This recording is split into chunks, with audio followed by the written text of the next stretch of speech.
दिल्ली के मुख्यमंत्री अरविंद केजरीवाल को ईडी के बाद सीबीआई मामले में भी सुप्रीम कोर्ट से जमानत मिल गई है। हालांकि कोर्ट ने सीबीआई की गिरफ्तारी को वैध ठहराया है और बेल की शर्तें तय की हैं। कोर्ट ने जमानत के लिए वही शर्तें लगाई हैं जो ईडी केस में बेल देते वक्त लगाई गई थी। केजरीवाल को बाहर आकर उन सभी शर्तों का पालन करना होगा। माना जा रहा है कि रिहाई की शर्तों की वजह से केजरीवाल की मुश्किलें कम नहीं हुई हैं। नमस्कार, मेरा नाम अपराजिता पांडे है। आप देख रहे हैं हजारीबाग अपडेट्स। अरविंद केजरीवाल को सरकार चलाने में मशक्कत झेलनी पड़ सकती है। जी हां, फिलहाल केजरीवाल की रिहाई से पार्टी नेता से लेकर कार्यकर्ता तक सभी खुश हैं। सीएम आवास से लेकर पार्टी दफ्तर तक जश्न मनाए जा रहे हैं, सभी जश्न में डूबे। आसान शब्दों में आपको बताते हैं केजरीवाल की रिहाई के मायने। दरअसल दिल्ली के कथित शराब घोटाले से जुड़े मनी लॉन्ड्रिंग केस में केजरीवाल भी फंसे हुए। ईडी ने नवंबर 2023 से मार्च 2024 तक केजरीवाल को 9 समन भेजे, लेकिन वे पूछताछ में शामिल नहीं हुए और इसके बाद ईडी ने 21 मार्च को केजरीवाल को गिरफ्तार कर लिया। 10 दिन की पूछताछ के बाद 1 अप्रैल को केजरीवाल को तिहाड़ जेल भेजा गया। इसी बीच 26 जून को सीबीआई ने केजरीवाल को अरेस्ट कर लिया। बाद में 12 जुलाई को ईडी केस में केजरीवाल को जमानत मिल गई, लेकिन सीबीआई की गिरफ्तारी के कारण जेल से रिहाई नहीं हो सकी।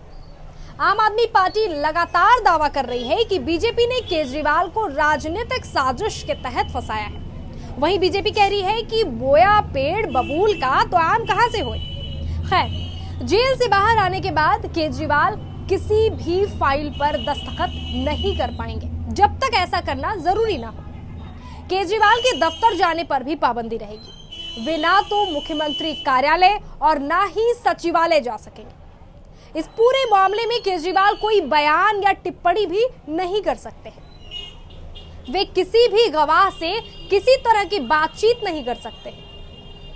केजरीवाल इस केस से जुड़े किसी भी आधिकारिक फाइल को नहीं मंगा सकते, ना ही उसे देख सकते। उन्हें अगर जरूरत पड़ी तो जरूरत पड़ने पर ट्रायल कोर्ट में पेश होना होगा और जांच में सहयोग भी करना होगा। 10 लाख का बेड बॉन्ड भी भरना होगा। शुक्रवार को सुप्रीम कोर्ट के जस्टिस सूर्यकांत ने केजरीवाल को नियमित जमानत देने का फैसला सुनाया। जस्टिस उज्जवल भुइया ने उनके फैसले पर सहमति जताई। कोर्ट ने केजरीवाल को 10 लाख रुपए के मुचलके पर जमानत दी। जस्टिस सूर्यकांत और जस्टिस उज्जवल भुइया की बेंच ने सीबीआई की गिरफ्तारी को नियमों के तहत बताया है।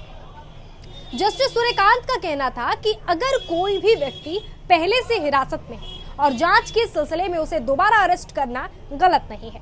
कोर्ट ने कहा, सीबीआई ने नियमों का कोई उल्लंघन नहीं किया है, उन्हें जांच की जरूरत थी और इसीलिए इस केस में अरेस्ट किया गया। इससे पहले केजरीवाल के वकील ने गिरफ्तारी पर सवाल उठाए थे और इसे अवैध ठहराया था। कोर्ट के इस निर्णय को केजरीवाल के लिए झटका माना जा रहा है। केजरीवाल अभी भी ट्रायल का हिस्सा ही रहेंगे और कानूनी दायरे में बने रहेंगे। फिलहाल केजरीवाल के अब जेल से बाहर आने का रास्ता साफ हो गया है, लेकिन जमानत की शर्तें केजरीवाल के कामकाज में आड़े आएंगी और सरकार चलाने में मुश्किलें भी खड़ी करेंगी।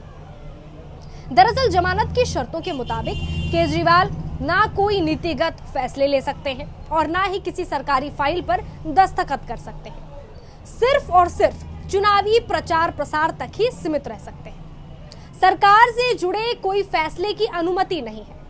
ऐसे में उम्मीदें लगाई जा रही थी कि बाहर आते ही बतौर मुख्यमंत्री केजरीवाल ताबड़तोड़ फैसले ले सकते हैं। वो परवान चढ़ते नहीं दिख रहे। खासतौर पर महिलाओं के लिए प्रति महीने 1000 रुपए की स्कीम अब तक लागू नहीं हो पाई है। ऐसी तमाम योजनाएं दिल्ली चुनाव से पहले धरातल पर लाने में दूर की कौड़ी साबित हो सकती है। हालांकि यह तय है कि केजरीवाल ही मुख्यमंत्री बने रहेंगे। वो अपना पद नहीं छोड़ेंगे, क्योंकि लंबा वक्त जेल में बिताने के बावजूद भी उन्होंने पद से इस्तीफा नहीं दिया है, पद नहीं छोड़ा है, तो अब दायित्व छोड़ने की उम्मीद भी कम ही है।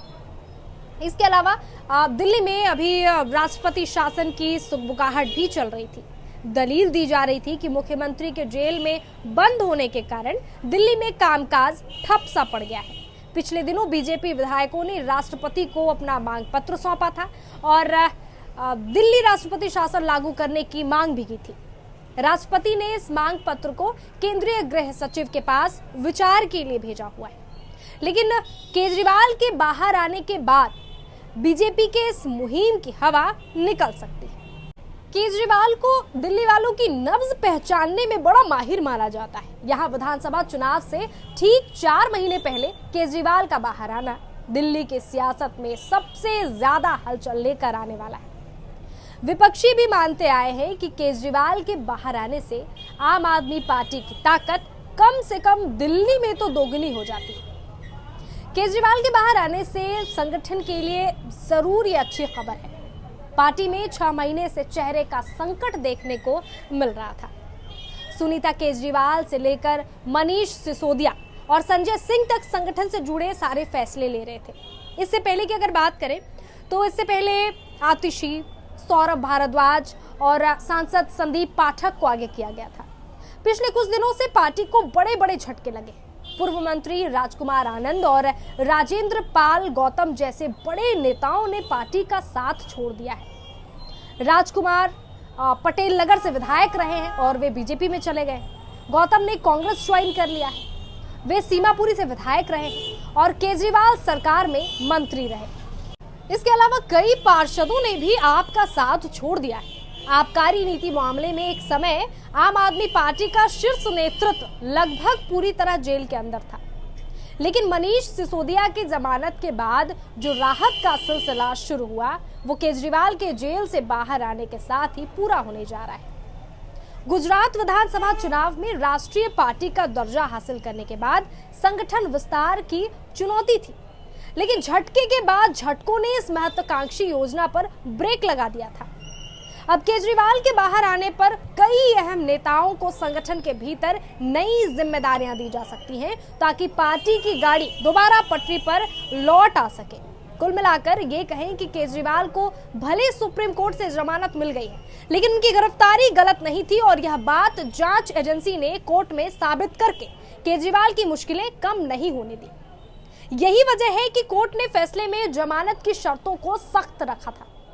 सुप्रीम कोर्ट ने कहा, अपीलकर्ता इस केस के संबंध में सार्वजनिक रूप से कोई टिप्पणी नहीं करेगा।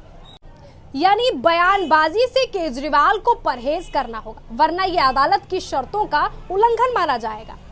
फिलहाल के लिए इतना ही। आगे देश दुनिया की तमाम बड़ी छोटी खबरों के लिए बने रहें हजारीबाग अपडेट्स के साथ। और इसे अगर अब तक आपने फॉलो सब्सक्राइब नहीं किया है तो जल्दी से फेसबुक पे जाके फॉलो कर ले, यूट्यूब पे सब्सक्राइब कर ले, इंस्टाग्राम पे फॉलो कर ले और साथ ही साथ हजारीबाग अपडेट्स का ही एक विंग है HU डिजिटल्स।